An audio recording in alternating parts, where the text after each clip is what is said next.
Capítulo 25. Jesús en Cafarnaúm. Cuando Jesús se dirigió desde Caná a Cafarnaúm con los discípulos, le siguió también Natanael. Su mujer, su tía y otras ya habían partido para Cafarnaúm. El camino, a unas 7 horas, va en línea bastante recta y lleva a un pequeño lago como el de Ainon, rodeado de casitas y jardines. Aquí empieza el fértil valle de Genesaret. Se ven torrecitas y guardianes que cuidan los huertos. Cuando Jesús se acercó a Cafarnaúm, empezaron a enfurecerse varios endemoniados delante de la puerta. Viene el profeta. ¿Qué es lo que quiere? ¿Qué tiene que ver él con nosotros? Cuando Jesús llegó a la ciudad, huyeron los endemoniados. Habían erigido una tienda delante de la ciudad. Le salieron al encuentro el centurión de Cafarnaúm, y el mensajero llevando al niño en medio de ellos, seguidos de toda la familia, los parientes, los siervos y los esclavos. Estos eran paganos, enviados por Herodes. Parecía una procesión. Todos se echaron de rodillas delante de Jesús, y le agradecieron. Luego le lavaron los pies, y le dieron alimento y bebida. Jesús puso sus manos sobre la cabeza del niño, hincado delante de él, y recibió el nombre de Yese, pues antes se llamaba Joel. El centurión se llamaba Zerobabel. Este le rogó encarecidamente que fuera a su casa a tomar parte de una comida. Jesús se negó, reprochándole su ansia de ver prodigios para mofarse de otros, y añadió: «No hubiera yo sanado al niño, si la fe del mensajero no hubiese sido con su petición tan insistente». Después continuó su camino. Zerobabel había preparado un gran banquete. Los siervos y trabajadores de sus campos y huertas habían sido invitados. A todos se les había contado el prodigio. Todos creían conmovidos en Jesús. Los invitados y muchos pobres entonaron un canto de alabanza en el vestíbulo. Los pobres fueron generosamente obsequiados. La fama del prodigio se había difundido desde la mañana. Zerobabel envió aviso a la madre de Jesús y a los apóstoles, a los cuales he visto de nuevo ocupados en su oficio de pesca. He visto también que la noticia llegó a la suegra de Pedro, que estaba enferma. En Cafarnaúm, Jesús se dirigió hacia la vivienda de su madre, donde estaban reunidos 5 mujeres y Pedro, Andrés, Santiago y Juan. Estos fueron al encuentro de Jesús, y reinó allí mucha alegría por su venida y por el prodigio en favor del centurión. Tomó parte aquí en una comida y se dirigió casi enseguida a Cafarnaúm para la fiesta del sábado. Las mujeres quedaron en la casa. En Cafarnaúm se habían reunido muchísima gente y numerosos enfermos. Los endemoniados corrían por la ciudad gritando, cuando Jesús llegaba. Él les mandó callar y a través de ellos se dirigió a la sinagoga. Después de la oración se llamó a un empedernido fariseo de nombre Manases, a quien le tocaba hacer la lectura. Jesús pidió los rollos de las Escrituras, y dijo que quería hacer la lectura. Le dieron los rollos y Jesús comenzó a leer desde el principio del 5º libro de Moisés, hasta la murmuración de los hijos de Israel, y enseñó acerca de la ingratitud de sus antepasados, y de la misericordia de Dios para con ellos y de la proximidad del reino de Dios, y que ahora se guardasen de obrar como habían obrado sus antepasados. Explicó aquellos caminos por el desierto como figura de sus errores actuales, y comparó la tierra prometida con el reino de Dios ahora prometido a todos. Después leyó el primer capítulo de Isaías. Él lo explicó aplicándolo a estos tiempos. Habló de los pecados y de los castigos, y como habiendo esperado tanto tiempo a un profeta, ahora que tenían a uno, más tarde lo maltratarían. Habló de los animales que conocen a sus dueños, y ellos no conocerán al suyo que ha venido. Habló también de cómo se vería reducido aquel que había venido para ayudarlos, por sus malos tratos, y cómo sería castigada Jerusalén, y quedaría la comunidad de los suyos muy reducida, pero que el Señor la haría grande mientras los otros serían exterminados. Les mandó que se conviertan, que aun cuando estuviesen manchados con sangre, debían clamar a Dios y arrepentirse, y serían purificados. Habló también del rey Manases, que había blasfemado contra Dios y había pecado tanto, y por esto castigado y llevado en esclavitud a Babilonia, y como allí se convirtió, había orado a Dios y encontrado misericordia y perdón. Abrió luego, como al acaso, una página y leyó el versículo de Isaías 7:14, «Mirad, una virgen dará a luz». Y explicó este punto refiriéndolo a su persona y a la venida del Mesías.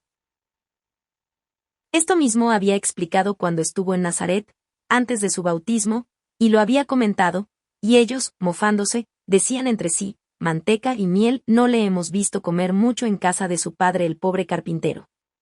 Los fariseos y otras personas no estuvieron conformes de que Jesús les hablase tan severamente sobre la ingratitud, esperaban algo más halagador, pues lo habían recibido bien. La enseñanza duró bastante tiempo y cuando hubo terminado y salían los fariseos, oí que alguno decía a otro, ¿han traído enfermos? Vamos a ver si se atreve a sanar en día de sábado. Habían iluminado las calles con antorchas y muchas casas con lámparas. La gente había colocado a los enfermos delante de sus casas iluminadas por donde debía pasar Jesús, y otros habían sido traídos con luces en los brazos de sus parientes. Hubo un tumulto considerable y gemidos en la calle. Muchos endemoniados clamaban, y Jesús los mandó callar y salir de los posesos. A uno de ellos vi enfurecido y rabioso lanzarse contra Jesús, y con rostro descompuesto y los cabellos levantados, gritar: ¿Qué quieres aquí? ¿Qué tienes tú que hacer aquí? Jesús lo rechazó, diciéndole: Sal de allí, Satanás. He visto al hombre caer como si hubiera de romperse el cuello y quebrantarse los huesos. Con todo, se levantó cambiado y manso, se hincó delante de Jesús, llorando y dando gracias. Jesús lo exhortó a mejorar de conducta. He visto que a muchos los sanaba de pasada. Capítulo 26. Jesús en casa de su madre en Betsaide. Jesús se dirigió por la noche con sus discípulos a la casa de su madre. En el camino habló Pedro de sus intereses familiares, que habíase atrasado en el negocio de la pesca por haber estado ausente tanto tiempo, y que debía pensar en su mujer, en sus hijos y en su suegra. Juan le replicó que él y Santiago debían pensar en sus padres, que eran más que una suegra.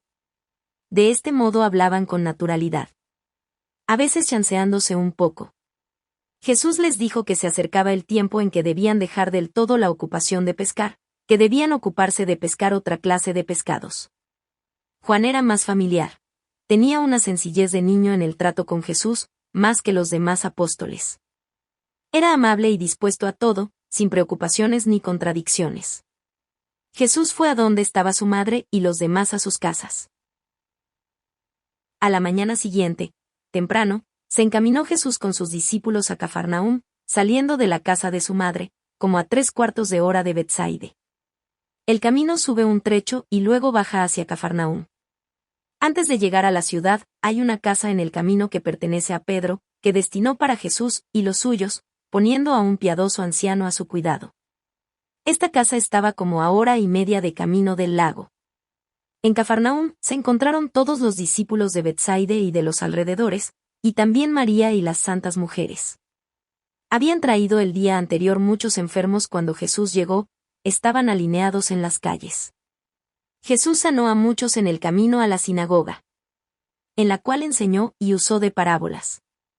Mientras salía de la sinagoga y seguía enseñando, se echaron algunos a sus pies pidiéndole que les perdonase sus pecados.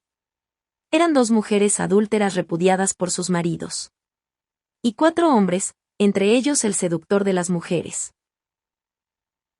Se deshacían en lágrimas y querían confesar sus pecados ante toda la multitud.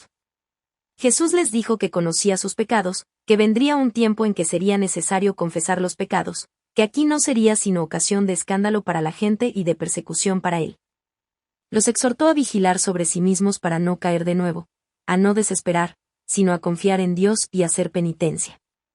Luego les perdonó sus pecados. Como preguntaran a qué bautismo tenían que ir, si al bautismo de los discípulos de Juan o esperar a que bautizasen sus propios discípulos, les contestó que fuesen al bautismo de los discípulos de Juan. Los fariseos que estaban presentes se admiraron de que hubiese perdonado los pecados, y se lo reprocharon. Jesús los obligó al silencio con sus respuestas.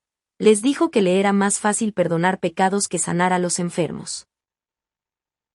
Añadió que quien se arrepiente de veras a ese ya se le perdona, y no es tan fácil que vuelva a pecar de nuevo, mientras que los enfermos que son sanados, a veces permanecen enfermos de alma, y usan de la salud del cuerpo para el pecado. Ellos preguntaron si ya que esas mujeres estaban perdonadas los hombres debían ahora recibirlas de nuevo. Jesús les dijo que para responderles en forma no había tiempo por el momento, que en otra ocasión pensaba hablar de esto y enseñar con más detención.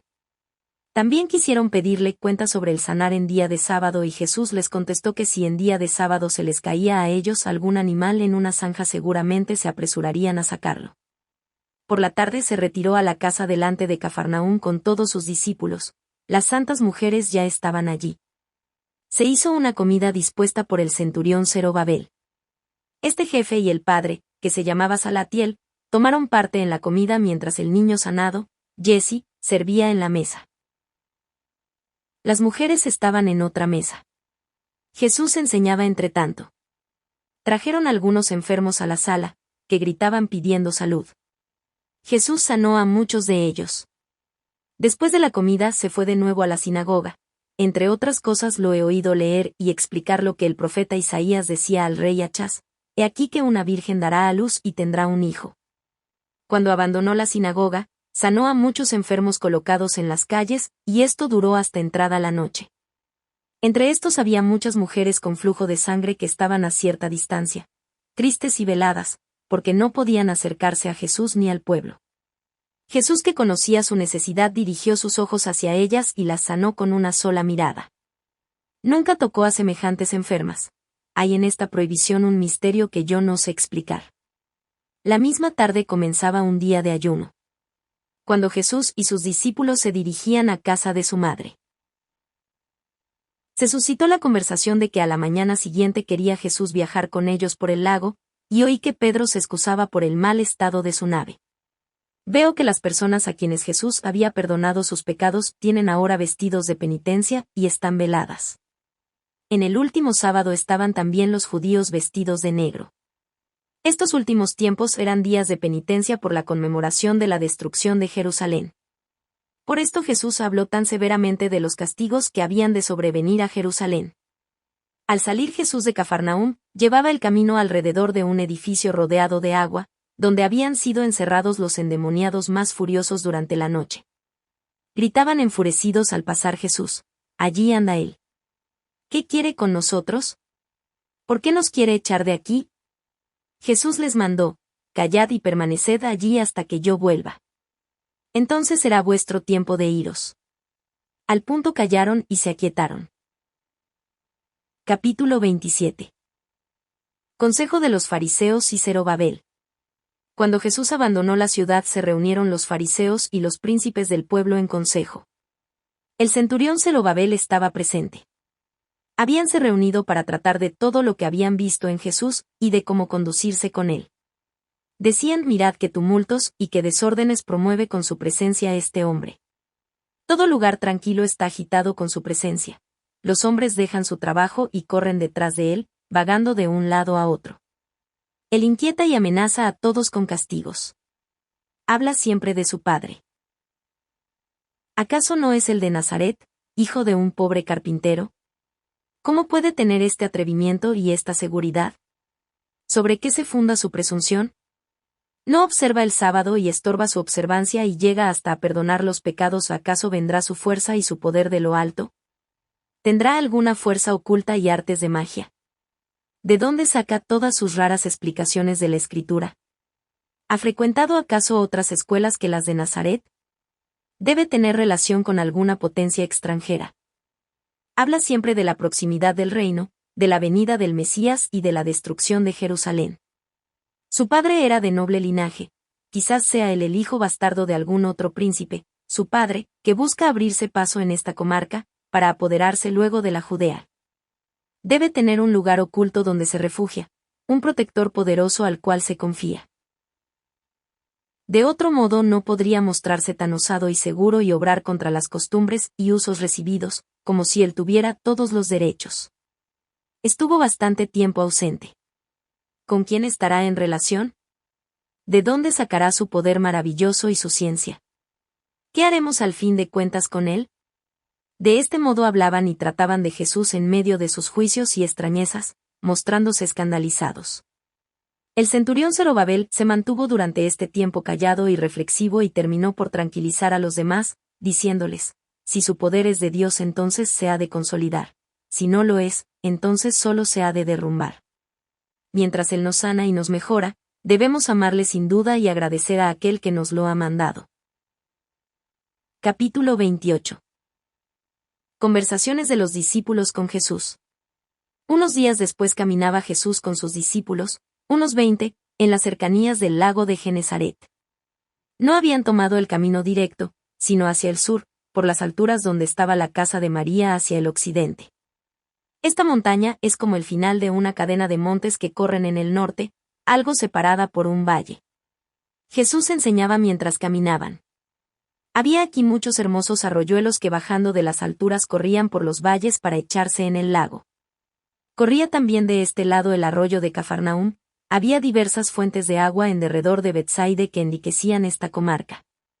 Jesús se detuvo varias veces en algunos de estos amenos lugares. A veces callaba y a veces enseñaba sobre los diezmos. Los discípulos hablaban de la gran opresión que se ejercía en Jerusalén con el pretexto de los diezmos y expresaban la idea de si tal precepto no podría ser quitado. Jesús les dijo que el dar el diezmo de los frutos al templo y a sus servidores era mandado por Dios, para que los hombres se acordasen de que no eran dueños de las cosas de la tierra, sino que solo las tenían en uso, que también debían dar el diezmo de las hierbas para recordar la mortificación y la penitencia. Los discípulos hablaron también de los samaritanos, expresando su pesar de que habían sido la causa de que saliera más pronto de lo que había pensado del país, que si hubiesen sabido que estaban tan ávidos de la palabra de Dios y los habían recibido tan bien, no habrían insistido para salir pronto de aquel país. Jesús contestó que los 2 días que había estado allí eran suficientes, que los siquemitas tenían sangre caliente y se conmovían fácilmente, que quizás solo 20 de los convertidos permanecían ahora firmes, y que la próxima y más grande cosecha quedaba reservada para ellos, los futuros apóstoles. Los discípulos, conmovidos por la última enseñanza, expresaron su compasión y simpatía hacia los samaritanos, y recordaban en su alabanza la historia del hombre que había caído en manos de los ladrones junto a Jericó, mientras los sacerdotes y levitas pasaron de largo, y alababan al samaritano que había alzado al herido, lavándolo con aceite y vino.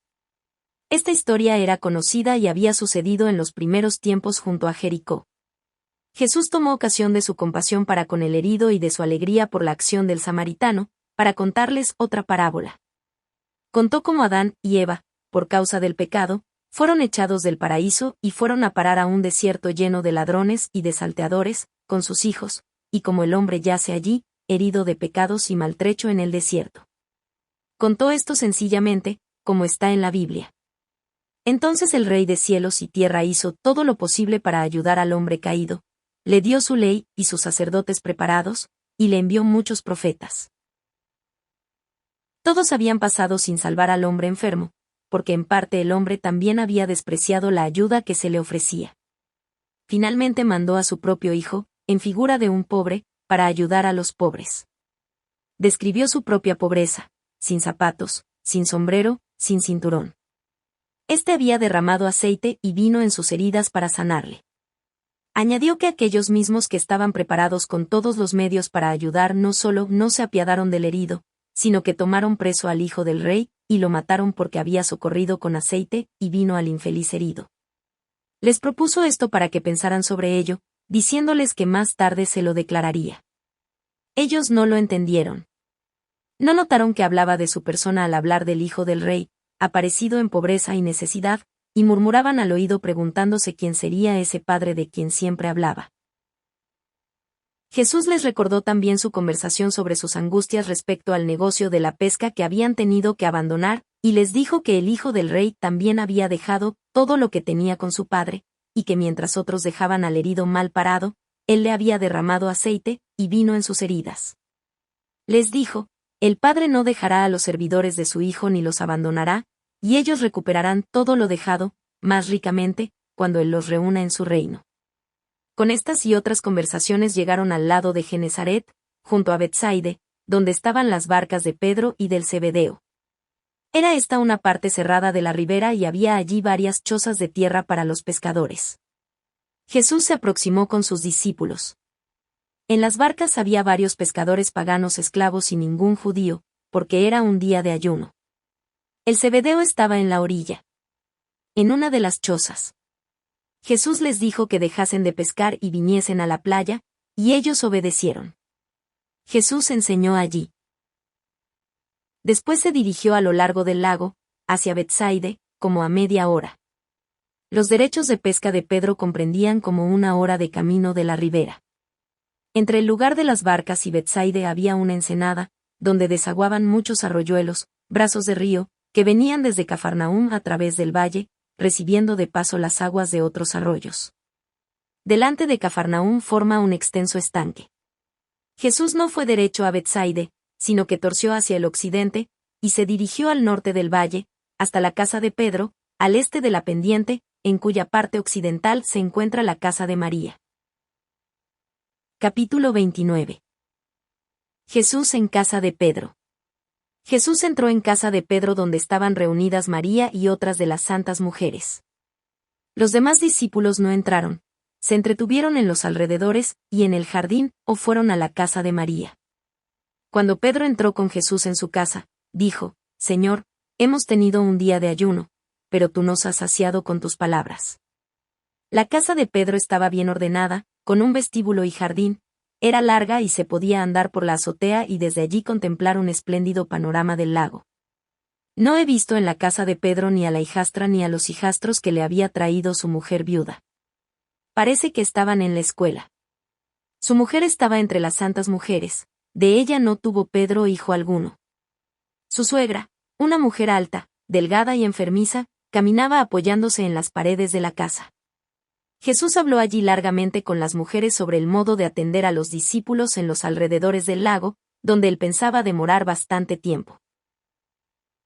Las exhortó a no ser gastadoras ni pródigas, pero a no estar tampoco con demasiada ansiedad y preocupación, que él, para sí necesitaba pocas cosas, y que pensasen más bien en los discípulos y en los pobres. Desde aquí fue con sus discípulos a la vivienda de María, donde habló todavía y luego se retiró solo para orar. El río corre delante de la casa de Pedro, y éste puede en una pequeña canoa navegar desde aquí hasta el lago con sus utensilios de pesca. Cuando oyeron las santas mujeres que Jesús quería ir el próximo sábado a Nazaret, que está a 10 horas de camino, no lo vieron bien y deseaban más bien que se quedase, o que a lo menos, volviese muy pronto. Jesús les contestó que pensaba no quedarse mucho tiempo allá, que no estarían contentos con él porque no podría hacer lo que ellos deseaban. Les dijo otras cosas que les disgustarían, y se lo avisó también a su Santa Madre. Quería decírselo antes de que sucediese. Capítulo 30. Jesús en Betsaide. Jesús fue con sus discípulos desde la casa de su madre, por el norte del valle a lo largo de la ladera del monte, hacia Betsaide, a una media hora de camino. Las santas mujeres salieron de la casa de Pedro hacia allá, a la casa de Andrés, al final de la ciudad. Era una casa ordenada, pero no tan grande como la de Pedro. Betsaide es una pequeña población de pescadores, que está en medio de una abertura y se extiende en estrechas viviendas hasta cerca del lago. Desde el lugar de pesca de Pedro, mirando al norte, se ve la población. Está habitada por pescadores y por tejedores de tiendas y de mantas. Es un pueblo de costumbres rústicas y sencillas, y me recuerda a los trabajadores de la turbera, entre nosotros, comparados con otras gentes. Las mantas que hacen son de pelos de camello y de cabras. Los pelos largos que tienen los camellos en el pescuezo y en el pecho los ponen como franjas y borlas en las orlas de estas mantas, que son brillantes y hermosas. El anciano jefe Zorobabel no estaba aquí, era un hombre enfermizo y no podía caminar mucho. Hubiese podido cabalgar, pero entonces no hubiera oído las enseñanzas de Jesús durante el camino. Además, no estaba bautizado aún. Se había congregado mucha gente de los alrededores, también extranjeros del otro lado del lago de las comarcas de Corosaim y de Betsaida Julias. Jesús enseñó en la sinagoga, que no era grande, de la proximidad del reino de Dios, y dijo bastante claramente que él era el rey de este reino. Despertó la admiración de sus discípulos y oyentes. Enseñó, en general, como en los días anteriores. Y sanó a muchos enfermos traídos a la puerta de la sinagoga. Algunos endemoniados gritaban: Jesús de Nazaret, profeta, rey de los judíos. Jesús les mandó callar. Aún no era el tiempo de decir quién era él. Cuando hubo terminado su enseñanza y de sanar enfermos, fueron a la casa de Andrés para la comida. Pero Jesús no entró, y dijo que él tenía otra hambre. Caminó con Saturnino y otro discípulo un cuarto de hora hacia arriba, desde la casa de Andrés, hasta un hospital apartado junto a la ribera del lago donde había pobres, enfermos, leprosos, mentecatos y otros miserables que desfallecían en la miseria y el abandono. Algunos estaban casi enteramente desnudos. Ninguno de la ciudad le acompañó, para no contaminarse. Las celdas de estas pobres criaturas corrían en torno de un patio. No podían salir afuera y se les pasaba el alimento a través de los agujeros de las puertas. Jesús los hizo salir por el cuidador y traerles mantas y vestidos con los discípulos para cubrirlos. Les enseñó y los consoló. Fue de uno a otro grupo y sanó a muchos de ellos con la imposición de las manos. A algunos los pasaba, a otros les mandaba bañarse, a otros les ordenaba otras cosas. Los sanados se arrodillaban y daban gracias, llenos de lágrimas. Era un cuadro conmovedor. Algunos de estos eran hombres completamente degradados. Jesús tomó al cuidador consigo llevándolo a casa de Andrés, para la comida. Acudieron algunos parientes de los curados desde Betsaide, trayendo vestidos, y se los llevaban contentos a sus casas, pasando por la sinagoga para dar gracias a Dios. La comida en casa de Andrés fue muy buena, de grandes y hermosos pescados. Comieron en una sala abierta y las mujeres en mesa aparte. Andrés servía. Su mujer era muy hacendosa y diligente. No salía casi de su casa. Tenía en casa una especie de taller de tejido y fabricación de redes de pesca y ocupaba en este trabajo a muchas muchachas pobres del lugar. Todo se hacía con mucho orden. Tenía también entre ellas a algunas mujeres caídas sin albergue, de las cuales se compadecía, les daba trabajo, sustento, y les enseñaba y las exhortaba a la oración. Por la tarde enseñó Jesús de nuevo en la sinagoga, luego se retiró con sus discípulos. Pasó junto a muchos enfermos, y no los sanó todavía porque su tiempo no había llegado. Después de despedirse de su madre, se dirigió con sus discípulos a la casa albergue en las afueras de Cafarnaúm. Allí habló largamente con sus discípulos, luego se apartó de ellos y pasó la noche en oración sobre una colina puntiaguda llena de cipreses. Cafarnaúm está situada en una montaña, en semicírculo. Tiene muchas terrazas a modo de jardines y viñedos, y en las alturas nace un trigo grueso como el junco. Es un lugar amplio y agradable. Al parecer fue en otro tiempo una ciudad más grande, o había otra ciudad allí, pues se ven cerca de la existente ruinas de torres y paredes como restos de una destrucción. Capítulo 31. Jesús en la pequeña Séforis. Jesús se dirigió desde Cafarnaúm hacia Nazaret. Los discípulos de Galilea le acompañaron unas 5 horas. Enseñó, durante el camino, acerca de su futura misión, y le pidió a Pedro que saliera de su habitación, cerca del lago, y fuese a su casa de Cafarnaúm, pues hablándole de su oficio le dijo que convenía dejarlo.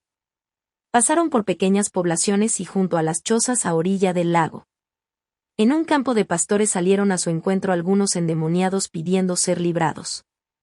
Eran dueños de campos, y solo a intervalos eran afligidos por el demonio. En ese momento estaban en buen estado. Jesús no los libró aún, les dijo que primero tenían que mejorar de conducta, les hizo la comparación de cómo uno teniendo dolor de estómago y deseando curarse, volviese a llenarse de comida. Estos hombres se retiraron confundidos de su presencia. Los discípulos dejaron a Jesús a unas horas de Séforis, y Saturnino volvió con ellos a la casa de Pedro. Con Jesús quedaron solo 2 discípulos de Jerusalén, que querían volverse. Jesús se dirigió primero hacia la Baja Séforis, una pequeña ciudad, y se refugió en casa de parientes de Ana. Esta casa no es la paterna que está entre Séforis y la Alta Séforis, un lugar separado como de 1 hora de camino. Pertenecen a Séforis muchas casas desparramadas como a 5 horas de camino. No estuvo en esta ocasión en la Gran Séforis. Allí hay grandes escuelas de todas las sectas y juzgados. En la Baja Séforis no hay mucha gente rica. Trabajan allí en fabricar lienzos. Las mujeres ricas hacen franjas y borlas para el templo. Toda esta comarca es como un jardín, con muchas aldeas y casas desparramadas con sus huertas y avenidas. La Gran Séforis es importante y está edificada en lugar espacioso con castillos y grandes viviendas. La comarca es rica en pozos y buen ganado. Estos parientes de Jesús tenían 3 hijos, uno de los cuales, de nombre Colaya, era discípulo de Jesús. La madre hubiera deseado que Jesús tomase también a los demás, y habló de María Cleofás. Jesús le dio buena esperanza. He visto que estos hijos, después de la muerte de Jesús, fueron no solo discípulos sino consagrados sacerdotes por José Barsabas, en Eleuterópolis, donde él era obispo. Jesús enseñó en la sinagoga donde se había reunido mucha gente de los alrededores. Anduvo con estos parientes por esas comarcas y enseñó en diversos lugares, en pequeñas reuniones, que a veces le seguían y a veces le esperaban en determinado sitio. Cuando volvió, sanó a muchos enfermos delante de la sinagoga y enseñó en ella sobre el matrimonio y el divorcio. Jesús reprochó a los maestros y escribas que añadiesen cosas a los escritos, y a un anciano maestro o escriba le señaló en un rollo algo que él había añadido, lo convenció de falsedad, y le mandó que borrase la añadidura. El escriba se humilló delante de él, se echó de rodillas delante de todos, confesó su culpa y dio gracias por la advertencia de Jesús. Jesús pasó la noche en oración. Desde la casa de sus parientes en la pequeña Séforis, fue andando entre la pequeña y la gran Séforis, en la que fue en otro tiempo posesión de Ana. Llevaba un solo discípulo consigo. Los moradores eran parientes, muy lejanos, por diversos casamientos. Solo había una anciana, enferma de hidropesía, que era pariente bastante cercana. Tenía consigo a un pequeñuelo ciego. Jesús oró con la anciana, que repetía las preces. Le puso luego la mano por un minuto en la cabeza y en la región del estómago. Y ella volvió a su estado normal. Después de haber estado como desfallecida, no estaba sana del todo, pero poco a poco pudo caminar, con algunas transpiraciones quedó del todo buena. La mujer pidió por el niño que tenía como 8 años de edad y nunca había visto ni hablado, solo oía lo que se le decía, alabó la piedad y la obediencia del niño. Jesús puso su dedo índice en la boca y sopló sobre los pulgares de sus manos, los mojó en su saliva y los puso sobre los ojos cerrados, orando y mirando a lo alto. El niño entonces abrió los ojos. Lo primero que ve es a Jesús, su Salvador. Fuera de sí de contento se echa a los pies de Jesús, agradeciendo y llorando. Jesús lo exhortó a obediencia y amor a sus padres, ya que siendo ciego había sido obediente, lo fuera ahora que veía a sus padres, y no usase nunca sus ojos para el pecado. Llegaron luego los padres, y la gente de la casa, y hubo allí una gran alegría y cantos de alabanzas. Capítulo 32. Modo de sanar de Jesús. Jesús no sanaba de la misma manera a todos los enfermos que le presentaban. No sanaba de otro modo que los apóstoles, y los santos después, y los sacerdotes hasta nuestros días. Él ponía sus manos sobre el enfermo y rezaba con ellos. Él lo hacía más pronto que los apóstoles. Sus curaciones debían ser también modelo para los apóstoles y sucesores. Lo hacía siempre en una forma en relación con la necesidad o gravedad o causa del mal. A los baldados los movía y sus músculos eran desatados, y ellos se levantaban sobre sus pies. Si se trataba de miembros quebrados tomaba entre sus dedos la quebradura y los miembros se consolidaban. Si tocaba a los leprosos veía yo que las costras caían y quedaban manchas coloradas, las cuales desaparecían poco a poco según el mérito del enfermo. Nunca he visto que un jorobado se pusiera de repente derecho o que un hueso quebrado se curase de repente. No es que Jesús no pudiera hacerlo así, él no lo hacía de este modo porque quería que sus curaciones no fuesen como espectáculos teatrales, sino como obras de misericordia, eran como símbolos de su misión, desatar, reconciliar, enseñar, desarrollar, redimir. Y como Jesús pedía la cooperación del hombre para ser participante de la redención, así debían en estas curaciones intervenir la fe, la esperanza, el amor, el arrepentimiento y la mejoría de conducta como cooperación de la salud corporal. A cada estado del enfermo correspondía un modo diferente, en cuanto que cada enfermedad era símbolo de una enfermedad espiritual, de un pecado y de un castigo, así como cada curación era símbolo de un perdón y de una mejoría espiritual. Solo tratándose de paganos veía yo que sus curaciones eran más espectaculares y raras. Los prodigios de los apóstoles y santos posteriores fueron más visibles y más contrarios al curso normal de la naturaleza. Los paganos necesitaban conmoción y admiración, los judíos, solo ser librados de sus enfermedades. A menudo sanaba con la oración a distancia, a veces con la mirada, desde lejos, con las mujeres que padecían flujo de sangre, las cuales no se atrevían a acercarse y que no lo podían hacer según prescripción judaica. Aquellos preceptos que tenían un sentido misterioso los observaba Jesús, los demás, no. Capítulo 33. Los fariseos disputan con Jesús. Después se dirigió Jesús a una escuela que estaba a igual distancia de Nazaret como de la pequeña Séforis, donde se le unió el discípulo Pármenas de Nazaret.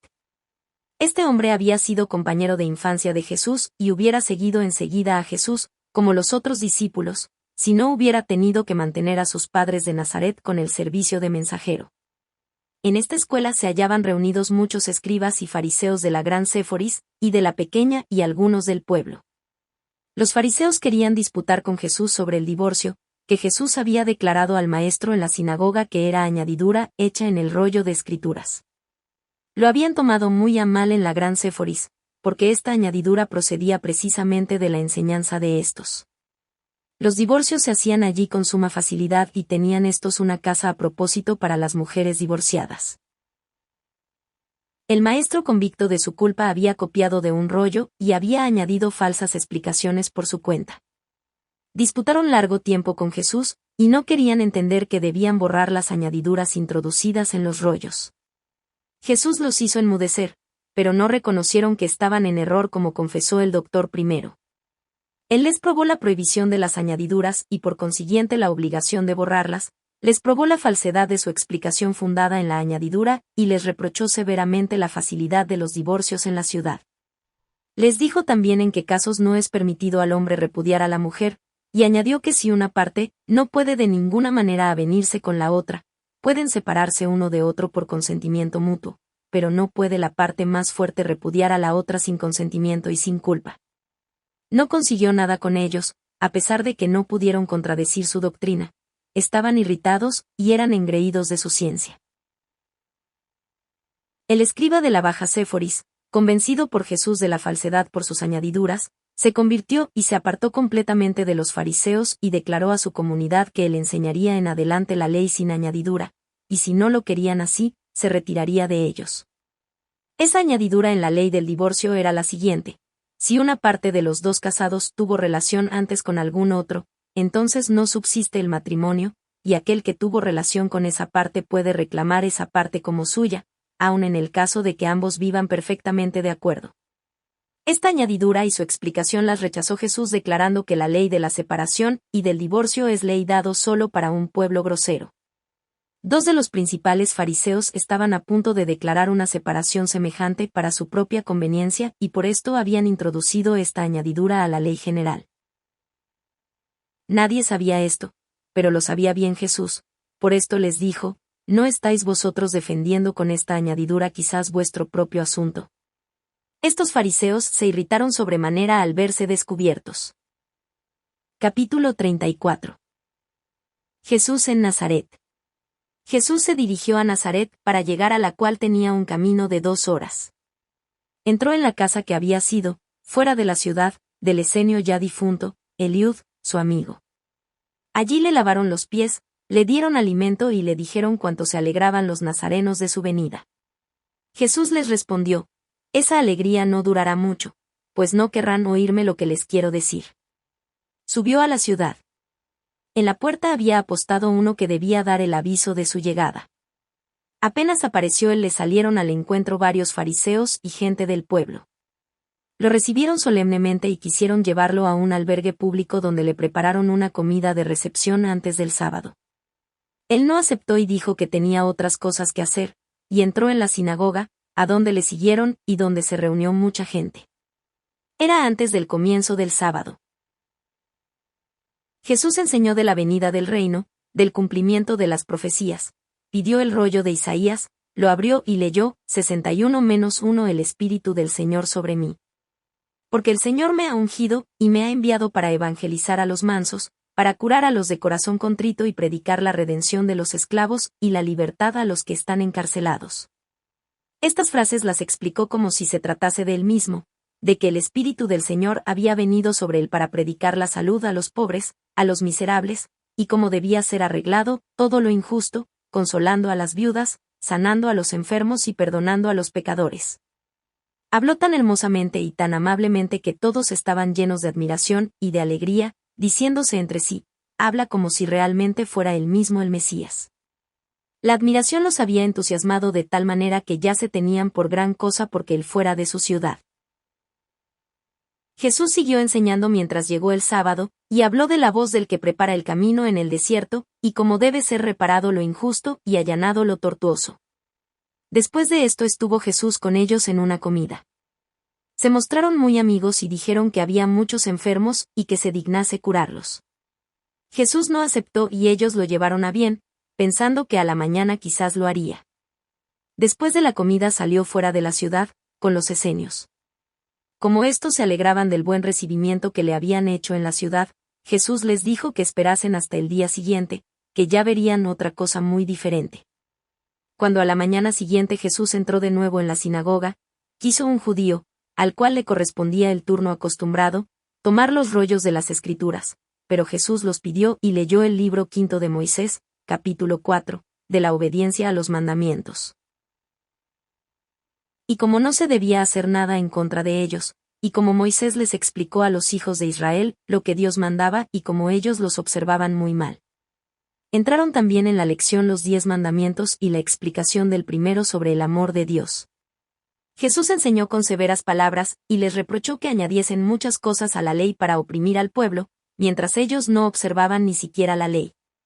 Les reprochó tan severamente que ellos se irritaron, pues no podían negarle que él dijera la verdad. Murmuraban entre ellos, diciendo, ¿cómo es que de repente se ha puesto tan osado? Faltó algún tiempo de aquí y ahora se presenta como si fuera una maravilla. Habla como si fuese el Mesías. Pero nosotros conocemos bien al que fue su padre, el carpintero, y a él le conocemos también. ¿Dónde ha aprendido? ¿Cómo se atreve a decirnos esto? De este modo comenzaron silenciosamente a irritarse cada vez más contra él, porque se avergonzaban delante del pueblo, al verse reprendidos. Jesús siguió enseñando. A su tiempo salió de la ciudad y se retiró con los esenios. Aquí acudieron a verlo los hijos de un hombre rico, aquellos mismos que le habían pedido anteriormente que los recibiese entre los discípulos, pero cuyos padres solo buscaban fama y provecho de ciencia para sus hijos. Pedían que Jesús comiese con ellos. Jesús no aceptó la invitación. Pidieron de nuevo que los recibiese diciendo que ellos habían cumplido lo que les había dicho. Entonces les contestó, si vosotros habéis cumplido todo eso, entonces no necesitáis ser mis discípulos, podéis ser vosotros también maestros. Con esto los despachó. Jesús comió con los esenios y enseñó en rueda de familia. Ellos le contaron que eran oprimidos allí. Él les aconsejó ir a vivir a Cafarnaúm, donde él también se retiraría a vivir en adelante. Capítulo 35. Los fariseos se irritan contra Jesús e intentan precipitarlo. Mientras tanto habían hecho consulta los fariseos y habían resuelto que si volvía a hablar tan osadamente como la tarde anterior le mostrarían que no tenía derecho alguno y harían con él lo que los fariseos de Jerusalén deseaban hace tiempo. Esperaban, no obstante, que se mostraría adulado y que haría prodigios por respeto a ellos. Cuando Jesús llegó a la sinagoga para la conclusión del sábado habían traído algunos enfermos. Jesús pasó entre ellos sin sanar a ninguno. En la sinagoga continuó hablando del cumplimiento de los tiempos, de su misión, del último tiempo de la gracia y de su corrupción y del castigo que sobrevendrá si no se corregían, y de cómo él había venido para ayudarlos, sanarlos y enseñarles. Entonces se irritaron especialmente cuando dijo, vosotros decís, médico, cúrate a ti mismo. Como has hecho prodigios en Cafarnaúm, hazlos también aquí, en tu patria. Pero no hay profeta acepto en su propia patria. Añadió que los tiempos presentes eran como tiempos de grande hambre, y comparó las poblaciones a pobres viudas. En tiempos de Elías, prosiguió, había muchas viudas pobres en el país, pero el profeta no fue enviado a ninguna de ellas, sino a la viuda de Serepte, y en los tiempos de Eliseo había muchos leprosos, y sin embargo no sanó sino a Naamán, que era un sirio. Comparó su ciudad con un leproso, que no sería curado. Los fariseos se irritaron sobremanera de que los igualase con los leprosos, se levantaron de sus asientos. Se enfurecieron y quisieron poner las manos en él, pero Jesús les dijo, cumplid lo que vosotros enseñáis sobre el sábado, y no lo quebrantéis, más tarde podréis hacer lo que pensáis hacer. Entonces lo dejaron enseñando y se fueron murmurando, con expresiones de burla. Dejaron sus asientos y se dirigieron a la puerta. Jesús explicó sus últimas palabras y salió de la sinagoga. Unos 20 fariseos le rodearon a la salida y sujetándolo junto a la puerta, le dijeron: Vamos, ahora ven con nosotros a un lugar alto. Allí podrás repetir tu enseñanza y nosotros te contestaremos como se merece. Él les dijo que lo dejasen libre porque lo seguiría, y ellos marchaban rodeándole como guardias y mucho pueblo iba detrás. Se levantó un griterío y una serie de burlas no bien concluyó el sábado. Se enfurecían cada vez más y cada uno quería rivalizar en decir alguna burla más hiriente. Queremos contestarte. Queremos que vayas a la viuda de Serepte. Conviene que vayas a sanar al sirio Namen. Si eres Elías, conviene que marches al cielo. Nosotros queremos señalarte un buen sitio. ¿Quién eres tú? ¿Por qué no has traído a tus secuaces? No tuviste valor de traerlos. ¿No tenías el pan asegurado en compañía de tus pobres padres? Y ahora que estás saciado, ¿quieres burlarte de nosotros? Nosotros queremos oírte. Debes hablar ahora delante de todo el pueblo, a cielo descubierto, y nosotros te contestaremos. Con estos gritos sarcásticos y burlas, fueron subiendo la pendiente de la ciudad. Jesús continuaba enseñando tranquilo, contestando sus sarcasmos con palabras de la Escritura y profundas reflexiones que los avergonzaban en parte y aumentaban su irritación. La sinagoga estaba situada en la parte occidental de la ciudad. Era ya oscuro y portaban algunas antorchas consigo. Llevaron a Jesús a la parte oriental de la sinagoga, y detrás de ella se volvieron a una ancha calle hacia el occidente. Llegaron a una alta pendiente en cuyo lado norte había un pantano, y en la parte del mediodía formaba una prominencia rocosa sobre un precipicio escarpado. Había allí un lugar donde solían precipitar a los malhechores. Una vez en el lugar pretendían primero preguntar y hacer hablar a Jesús, para arrojarlo luego al precipicio, que terminaba en una estrecha garganta rocosa. Cuando se acercaban al lugar, se detuvo Jesús, que estaba entre los fariseos, como un preso, mientras ellos continuaron su camino, injuriando y denostando al Señor. En ese momento vi dos figuras luminosas al lado de Jesús. Este volvió sobre sus pasos y pasó por en medio del populacho que vociferaba, sin ser visto. Luego lo vi caminando tranquilamente junto al muro de la ciudad hasta la puerta por donde había entrado ayer.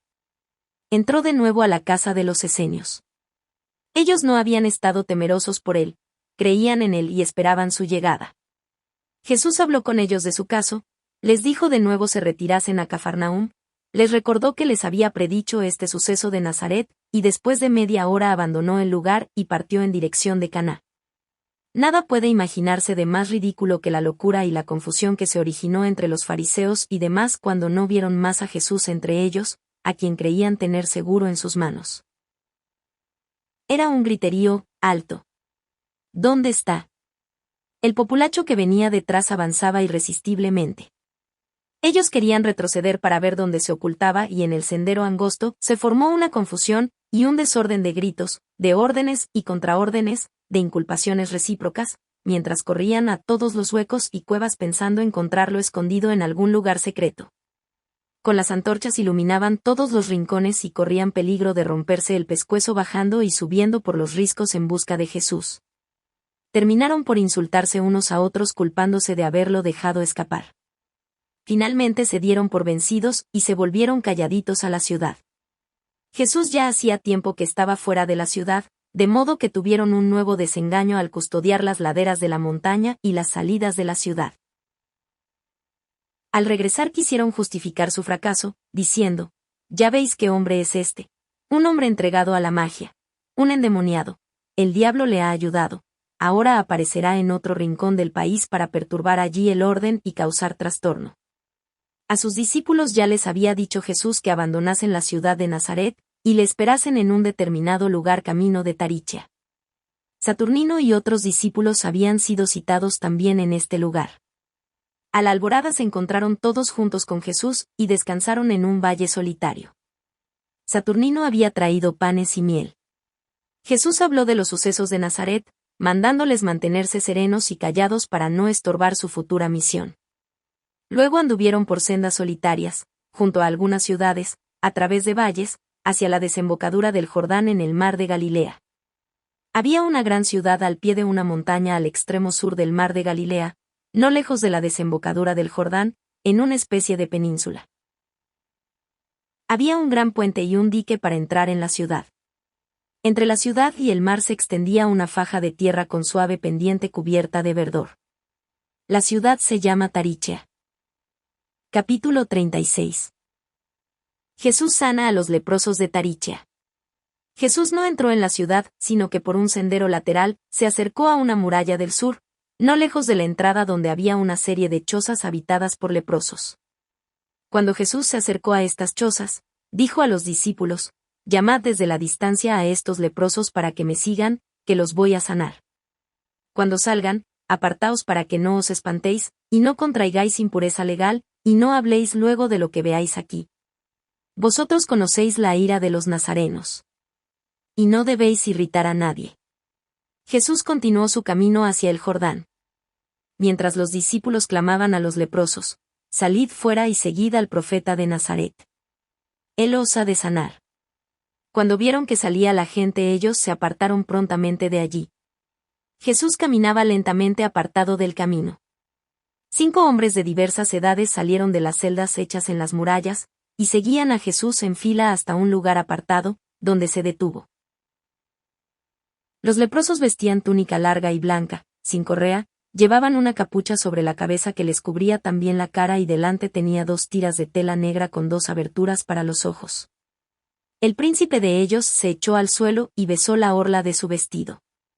Jesús, volviéndose a él, le puso la mano en la cabeza, oró, lo bendijo y le mandó ponerse a un lado. Luego hizo lo mismo con los 5. Después descubrieron los rostros y las manos. Las costras de la lepra se desprendía de ellos. Jesús les hizo una admonición sobre el pecado por el cual habían contraído la enfermedad, les enseñó cómo debían portarse en adelante, y les mandó no decir que Él los había sanado. Ellos decían: «Señor, tú apareciste tan inesperado entre nosotros. Tanto tiempo habíamos esperado tu presencia y suspirado por ti. No teníamos a nadie que representara nuestra miseria y te condujera hasta nosotros. Señor, tú apareces ahora de repente, ¿cómo quieres que callemos nuestra alegría y el portento que obraste con nosotros?» Jesús les mandó nuevamente que no hablasen del caso hasta que hubiesen cumplido con las prescripciones de la ley, que se presentasen a los sacerdotes para que vieran que estaban limpios y cumplieran con el sacrificio y las purificaciones legales. Solo entonces podían decir quién los había sanado. Se echaron de nuevo a sus pies y volvieron a sus celdas. Jesús se acercó a sus discípulos en dirección del Jordán. Estos leprosos no estaban encerrados, tenían marcado el sitio hasta donde podían andar. Nadie se acercaba a ellos, se les hablaba desde la distancia, se les ponía la comida en fuentes en determinados lugares. Estas fuentes no volvían a los sanos, sino que eran enterradas o deshechas por ellos mismos. Se les traía siempre nuevos cacharros de poco valor. Jesús anduvo un trecho con sus discípulos, entre amenos lugares llenos de plantas e hileras de árboles, hacia el Jordán donde descansaron y tomaron alimento en un paraje solitario. Pasaron luego el río sobre una navecilla. En diversos lugares del río se ven estos esquibes para que uno mismo pueda pasar, y eran después llevados a su lugar por hombres que trabajan de trecho en la playa y habitan en chozas de la ribera. Jesús marchó con sus 4 discípulos no muy cerca del mar sino en dirección este, hacia la ciudad de Galaad. Los 4 discípulos eran Pármenas de Nazaret, Saturnino y Tarcisús y su hermano Aristóbulo. Este Tarcisús fue más tarde obispo de Atenas y Aristóbulo ayudante de Barsabas. Yo oí que se hizo esto llamándolo hermano, pero entiendo que era solo hermano espiritual. Estuvo mucho con Pablo y Bárnabas y creo que fue obispo de Britania. Fueron llevados a Jesús por medio de Lázaro. Eran extranjeros, griegos, me parece, y su padre había inmigrado hacía poco tiempo a Jerusalén. Eran comerciantes de ultramar, y he visto que los siervos y esclavos de su padre habían venido sobre transportes con sus animales de carga al bautismo de Juan, después de haber escuchado sus enseñanzas. Por medio de estos siervos fueron noticiados los padres de estos jóvenes, que concurrieron con sus hijos a donde estaba Juan. Los padres se hicieron bautizar y circuncidar, y se establecieron en Jerusalén con toda la familia. Tenían riquezas y dejaron más tarde todo para provecho de la comunidad cristiana. Ambos hermanos eran de alta estatura, algo morenos, diestros y poseían una esmerada cultura. Eran dos hombres jóvenes osados, resueltos y diestros en preparar lo necesario en los caminos. Capítulo 37. Conversaciones con los discípulos. Jesús atravesó el arroyuelo que bajaba a la comarca. El profeta Elías había estado también en este lugar. Jesús habló de esto y durante todo el camino enseñó con comparaciones y parábolas tomadas de las cosas que se presentaban a la vista, arbustos, piedras, plantas, lugares y de los estados y ocupaciones de la vida. Los discípulos preguntaban sobre las cosas que habían pasado en Séforis y en Nazaret. Jesús habló del matrimonio con ocasión de la disputa con los fariseos de Séforis, contra el divorcio, y de la indisolubilidad de la palabra dada. Añadió que el divorcio solo fue permitido por Moisés por tratarse de un pueblo grosero y pecador. Los discípulos interrogaron a Jesús acerca de lo que decían los nazarenos, de que él no había tenido amor fraterno, pues no había querido sanar a los enfermos en la ciudad paterna, que por eso debía serle más próxima, si no debía, acaso, amarse a los ciudadanos como a nuestros prójimos más cercanos. Les enseñó Jesús intensamente sobre el amor al prójimo con toda clase de comparaciones y preguntas. Tomaba las comparaciones de varios estados de la vida sobre los cuales hablaba, señalando lugares lejanos que se podían ver desde allí y donde se ejercían diversos oficios. Les dijo que los que pretendían seguirle debían dejar padre y madre, aun cumpliendo el cuarto mandamiento. Debían tratar a su ciudad natal, como él había tratado a Nazaret, y sin embargo, tener amor al prójimo. Dios, el Padre Celestial, es el prójimo más cercano, y es el que le había enviado a él. Pasó a hablar del amor al prójimo según la gente del mundo, y a propósito de Galaad, a dónde iban encaminados.